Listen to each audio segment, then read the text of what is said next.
In addition, Mr. Kozuski, it's my understanding that you have material in your presentation that could be deemed offensive. You've taken the steps of making sure that Cable 24 does not show it, but if folks wish to leave chambers while you're showing your presentation, they should feel free to do so.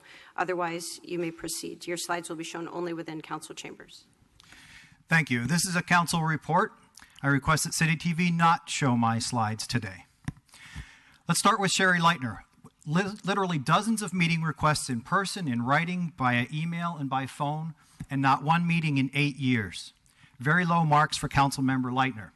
Councilmember Ward, good meeting earlier this year. High marks for Councilmember Ward. Councilmember Alvarez, very nice meeting when he was running for mayor, and a recent half-hour phone call. High marks for Councilmember Alvarez. Council President Cole, open office hours usually, and good fair-handed moderation of a very recently heated topic. High marks for Council President Cole. Councilmember Bree, another excellent recent meeting.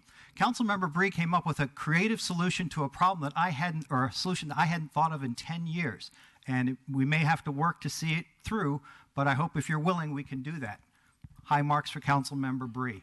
That brings me to Councilmember Sherman, who you'll notice is not here. I won't repeat what Scott Sherman said to me in the city's elevator on February 13th, 2 weeks ago, but I will show it. This is what he said to me when he was arm's length away, and Officer Odie in the back was in that elevator, and so was the officer known to me as Mark. So were several other people.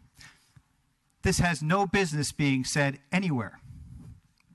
Mr. Sherman, your lack of self-control makes you unfit for public office. I request your resignation immediately.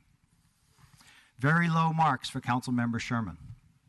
Yet of all the council members, it was Scott Sherman who was quoted in San Diego City Beat as requesting that non-agenda public comment be limited to the ability to only provide audio of comments. In other words, he doesn't mind that the city can present video and the city can present slides, but when the public comes to speak, our slides shall not be shown. I hope that is rejected. How about fixing the problems, Mr. Sherman, instead of hiding them? Thank you. Rosalind Winston.